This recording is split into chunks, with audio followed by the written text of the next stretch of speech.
Good morning, everyone. Good morning. Welcome to our service today. We're so glad you are here. This being Martin Luther King weekend, our prelude music this morning is "Oh Freedom" from the album Selma.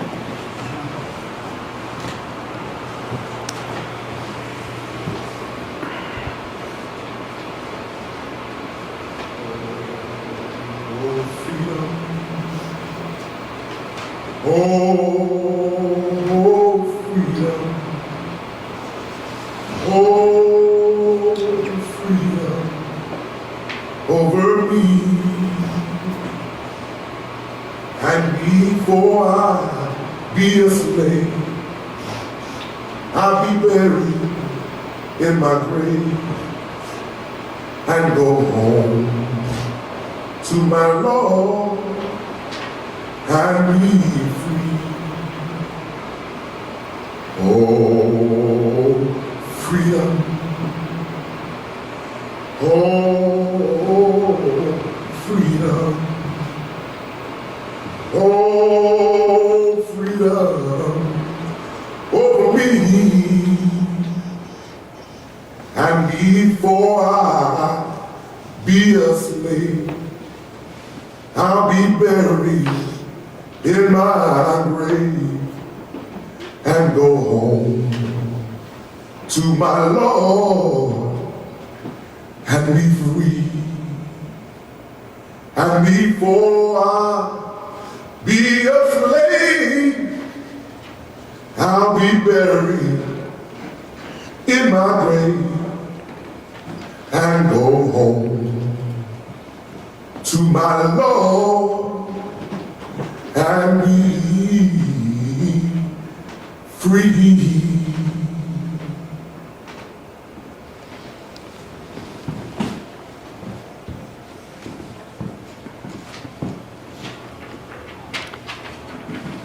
We come to this time and this place to rediscover the wondrous gift of free religious community, to renew our faith in the holiness, goodness, and beauty of life, to reaffirm the way of the open mind and full heart, to rekindle the flame of memory and hope, and to reclaim the vision of an earth made fair, with all her people one.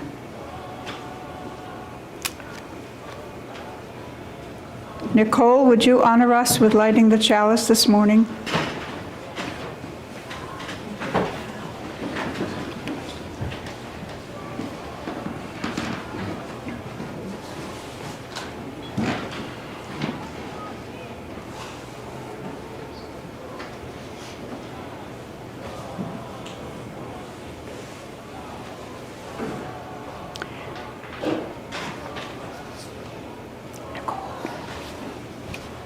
Oops. It went out. Do we have a match somewhere?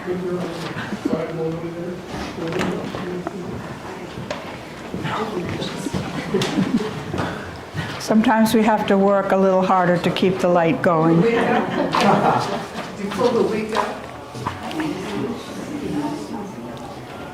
If there's not enough weight, it won't stay going.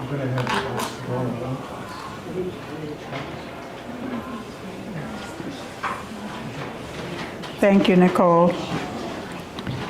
May this light inspire us to use our powers to heal and not to harm, to help and not to hinder, to bless and not to curse, to serve you, Spirit of freedom. Now our moment of centering silence.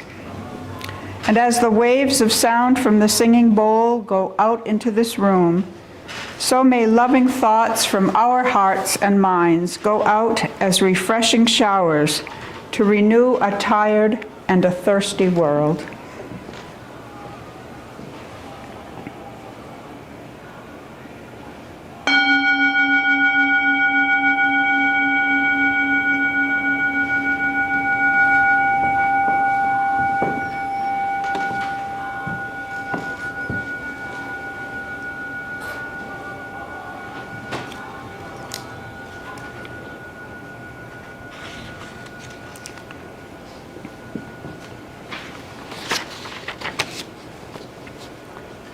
Some more excerpts from Dr. King's speech. I have a dream that is deeply rooted in the American dream. I have a dream that one day this nation will rise up and live out the true meaning of its creed. We hold these truths to be self-evident, that all men are created equal. I have a dream that one day on the red hills of Georgia, the sons of former slaves and the sons of former slave owners will be able to sit down together at the table of brotherhood. I have a dream that one day even the state of Mississippi, a state sweltering with the heat of injustice, sweltering with the heat of oppression, will be transformed into an oasis of freedom and justice. I have a dream that my 4 little children will one day live in a nation where they will not be judged by the color of their skin, but by the content of their character. I have a dream that one day every valley shall be exalted, and every hill and mountain shall be made low. The rough places will be made plain, and the crooked places will be made straight. With this faith, we will be able to hew out of the mountain of despair a stone of hope.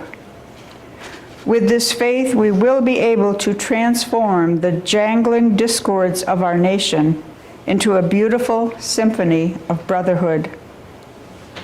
With this faith, we will be able to work together, to pray together, to struggle together, to go to jail together, to stand up for freedom together, knowing that we will be free one day. And this will be the day when all of God's children will be able to sing with new meaning, "My country, 'tis of thee, sweet land of liberty, of thee I sing. Land where my fathers died, land of the pilgrim's pride, from every mountainside let freedom ring." And if America is to be a great nation, this must become true.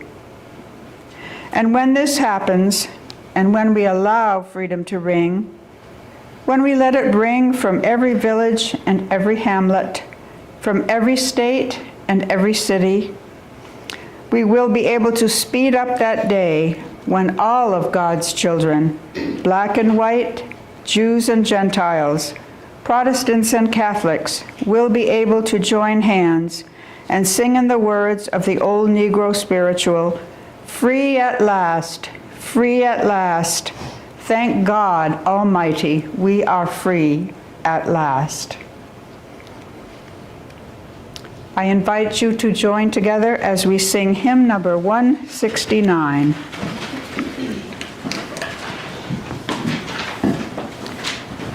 And Roz Morgan will sing the first verse, and then we'll all repeat the first verse and the rest of the verses.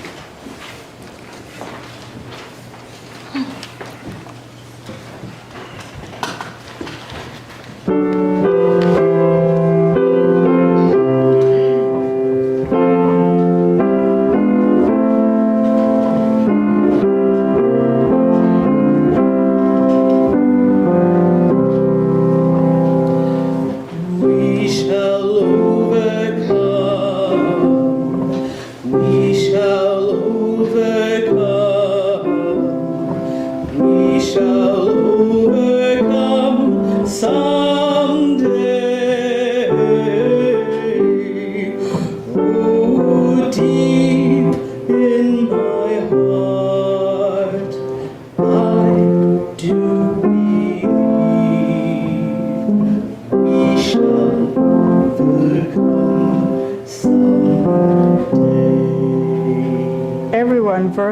1.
I invite you to turn now to the back of your hymn books to number 549 for our congregational reading.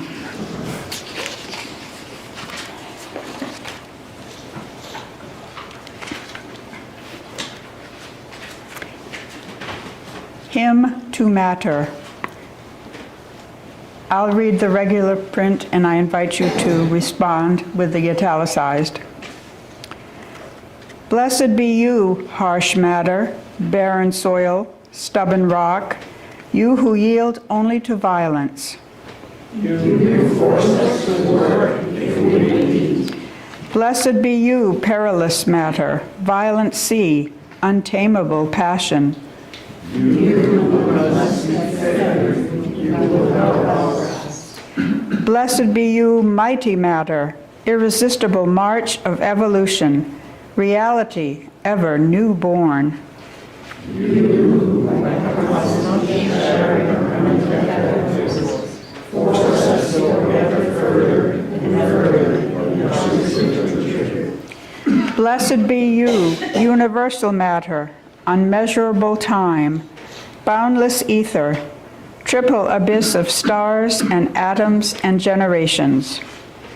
You are overflowing to all our narrow standards of measurements, reveal to us the dimensions of God.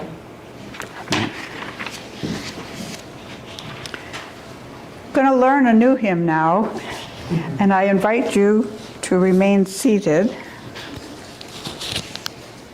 and turn to page 301.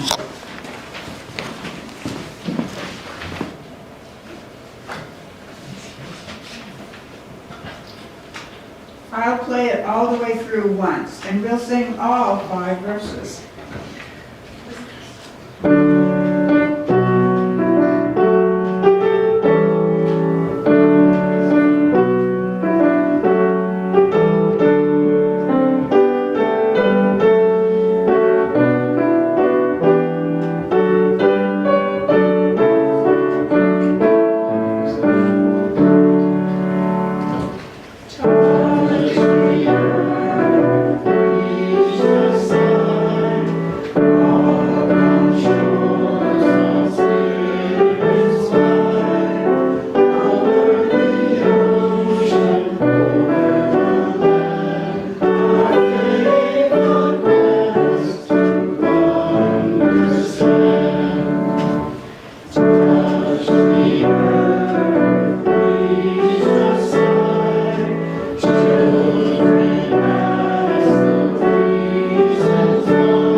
Thank you, Roz. May these gifts be blessed to meet many needs.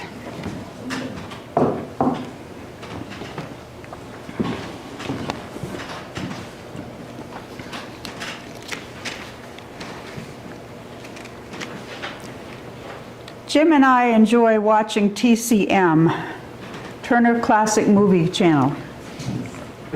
And this year especially, with all the negative and horrible news about politics, war, climate disasters, etc., we found it a good way to escape from all the world's woes.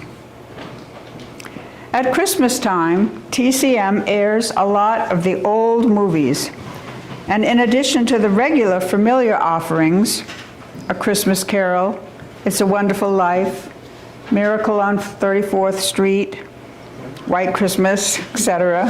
You said it. They also air some movies that aren't really focused on Christmas, but on themes that are uplifting year-round.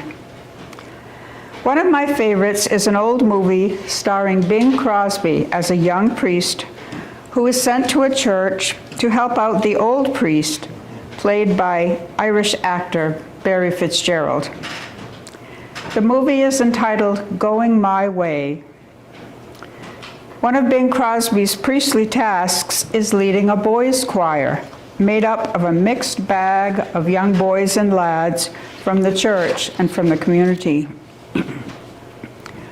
At one of their rehearsals, he teaches them a fun song with a serious message. Would you like to swing on a star, carry moonbeams home in a jar, and be better off than you are, or would you rather be a mule? A mule is an animal with long, funny ears. He kicks up at anything he hears. His back is brawny, his brain is weak. He's just plain stupid with a stubborn streak. And by the way, if you hate to go to school, you may grow up to be a mule. Or would you like to swing on a star, carry moonbeams home in a jar, and be better off than you are? Or would you rather be a pig? A pig is an animal with dirt on its face. His shoes are a terrible disgrace. He's got no manners when he eats his food. He's fat and lazy and extremely rude. But if you don't care a feather or a fig, you may grow up to be a pig. Or would you like to swing on a star? You get the gist of it. The song goes on to make fun of a fish, and then the words say, not all monkeys are in a zoo. Every day we meet quite a few. So you see, it's all up to you. You could be swinging on a star. You could be better than you are. This song became popular on the radio when I was 10 or 11. That was a long time ago. Today's animal rights activists would light into us for ridiculing mules and pigs and fish and monkeys. But the real point of the song, and of Bing Crosby's priestly mentoring of these boys in the movie, is to stay out of trouble by making good choices. Choices that could affect their futures for a very long time. As some of you know, because I've bragged about it enough, Jim and I became great-grandparents in September. A little girl named Bailey Beverly Golden. There were some issues with low weight gain in the pregnancy, and even though she was full term, she weighed just a little over 5 pounds. However, now she's growing and gaining well and doing the things a 4-month-old should be doing. Unfortunately for us, she lives far away in Colorado. But we FaceTime with Bailey and her parents, and it's been such a joy to see her becoming her own little person. Constant movement, smiles, coos, drools, reaching for her baby toys. At this point, her life is an open book, with most of her pages yet unwritten. Soon she'll start making some choices, reaching for a toy she prefers, spitting out some food she doesn't like. At Jim's and my advanced ages, we won't get to know some of her future big choices. We're just so grateful we lived to become great-grandparents. We are blessed to have between us 14 grandchildren, and we have been able to follow some of their choices that enhance and improve upon their natural talents in music, art, computer skills, making career choices, choosing which partners to love and live with. One of our granddaughters has a passion for public service and politics. Last summer, she worked for Maine People's Alliance and helped to raise money for Maine communities to build low-cost housing. We hope her passion and impatience won't cause her to shortcut or skip some important steps in her education that she'll need to help her move forward with her dreams. A few of our grandchildren have had some hitches along their way. One deciding to leave school because the stress was too much, and she entered the working world. But as time has passed, she's decided to try an online course while working to see if she can complete her degree this way. Another grandchild thought she'd landed the perfect teaching job, but it turned out to be more stress than she could handle. A very long commute, an actual overload of classes, requiring her to continue to work at home well into the evening every night. She made the choice to put her mental health before her monetary earnings, for a while at least. She kept looking, however, and has just been hired to be a special ed tech full-time with a short commute. And in the meantime, she'll keep looking for a position in line with her degree. Fortunately, these girls have a lot of family support, a solid foundation on which to stand and rest when life got hard and forced them to take detours. So what about us? Where are we on our life's journey?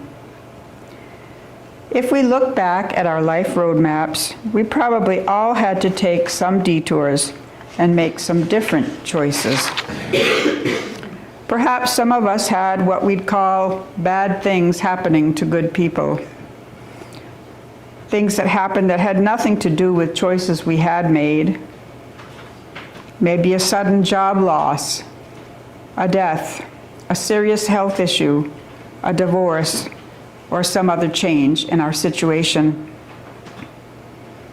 At the time, whatever happened seemed devastating. My dad was an optimist. He always looked on the bright side of life.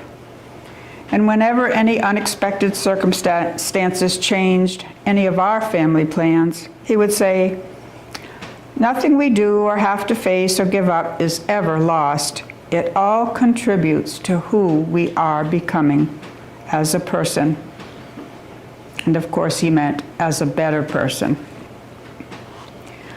A former minister of mine, many, many decades ago, preached a sermon that keeps popping up in my memory. He said, "It's when we look back at our lives, at all the detours and changes forced on us, that we really see God working in our lives." God doesn't cause these changes, but God is with us to help us respond to life's detours, helping us make choices that can bring good out of the bad.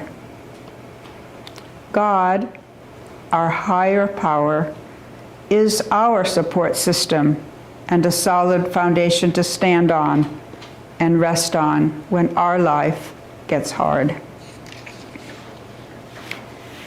Making choices, we're faced with them every day, big and little. Choosing to think positively about making our choices can help make things better. The great theologian and organist, Albert Schweitzer, I think he was a Unitarian, is that right, David? Some associations with the Unitarians. Okay. Anyways, he believed that all our thoughts, what we think, go out and affect the universe in positive or negative ways. And they keep on affecting it. Like a pebble tossed into a puddle or a small pond, keeps making little waves that keep coming and going and coming and going. If this is true, just think how powerful our words are. What we say and text to one another. Words as parents, friends, partners, or even just our small talk at coffee hour. Even a short, friendly greeting to someone can be the light they need to brighten a dark day. Our words have power. Our actions have power too. The choices we make and what we do. Sometimes we don't think we have the freedom to make many choices because of the confines of our finances or our health status, or, and this hits home to some of us, the confines of our age. But still, there are many choices we all can make. Let's talk a bit about our beloved church. We each are here today because we made a choice to attend church and a choice to attend this church. Why? We each have our own reasons. For me, to be honest, it's convenient. It's really close to where we live. And it's familiar. The former Congregationalists worshiped in this parlor for 9 years. But mostly it's the love and acceptance I feel here, the richness of our diversity, and the challenge to help make a difference for the better. Our UU board meets every month with an agenda, which is made up of choices we are authorized to make, based on our needs, our finances, and other factors. Folks, your UU board are good stewards of your generous gifts, as is the Board of Trustees. The UU board is also concerned with who we are as a church and how we will let that be known. Diverse worship services are offered every Sunday, followed by a time for food and fellowship where we can get to know one another better. A monthly coffee house offers food, entertainment, and hospitality to the wider community, unless it's canceled by a climate issue. And recently, LGBTQ lunches have been offered, unless they're canceled by a climate issue. Qigong and online meditation are also offerings for personal health and growth.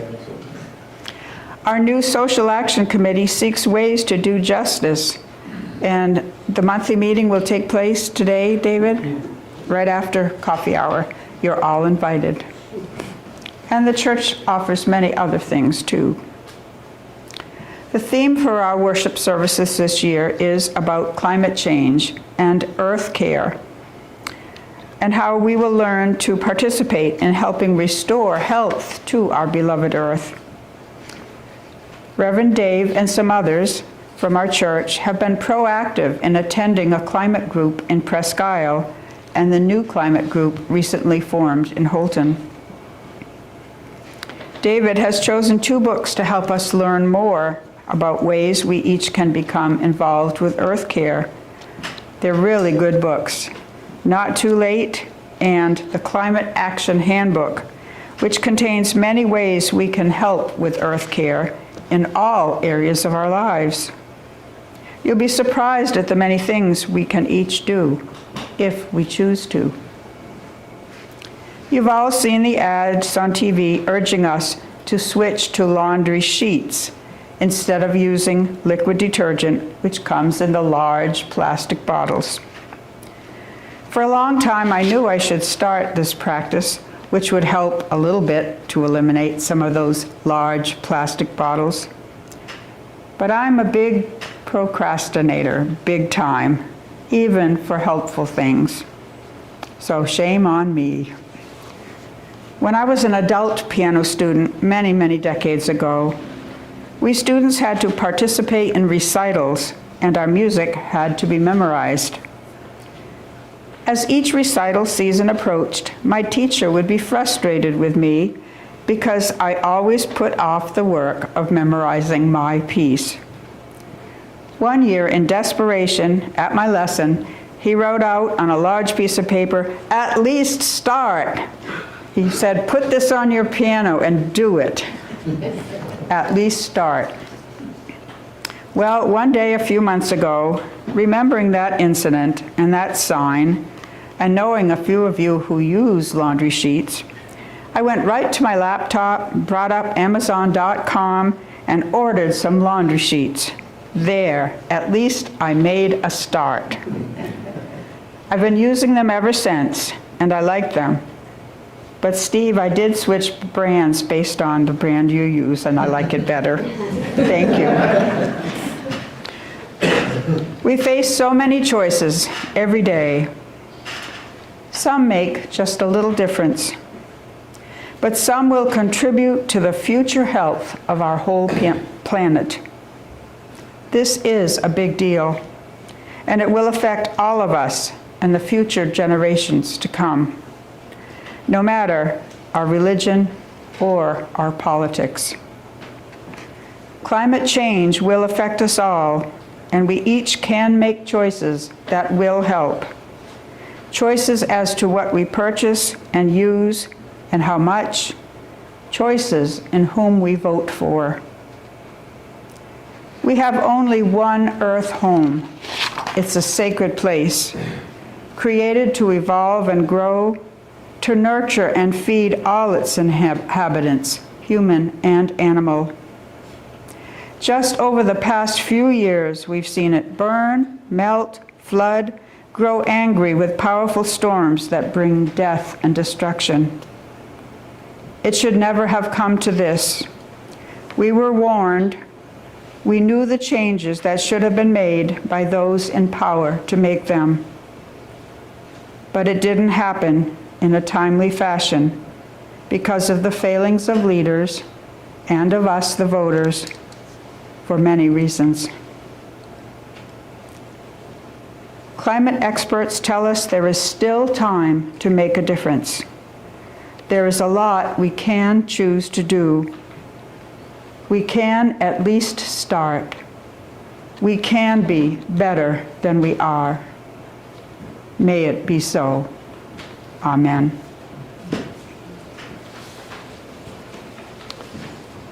I invite you to sing one last hymn, number 163.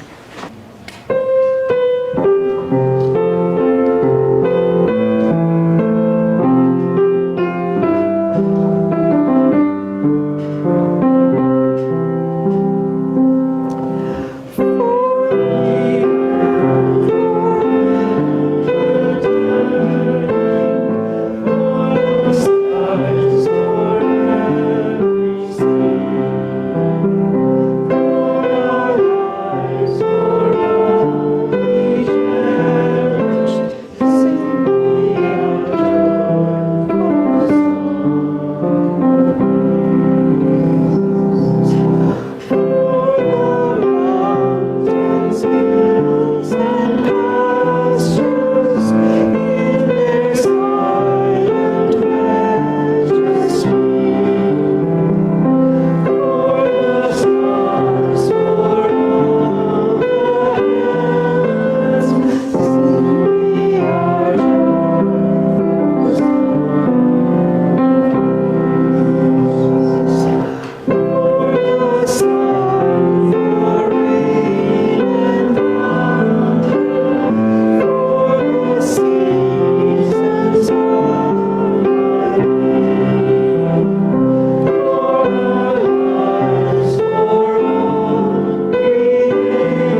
As we leave this place, let us internalize the light of love and caring for each other and for our planet.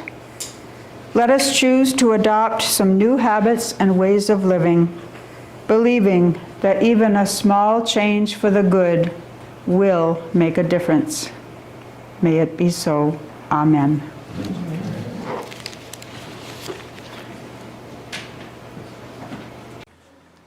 We want to thank everybody for tuning in today. If you'd like to show your support, please hit the like button, subscribe to our channel if you're not already subscribed, and help us out by sharing this message by clicking the share button.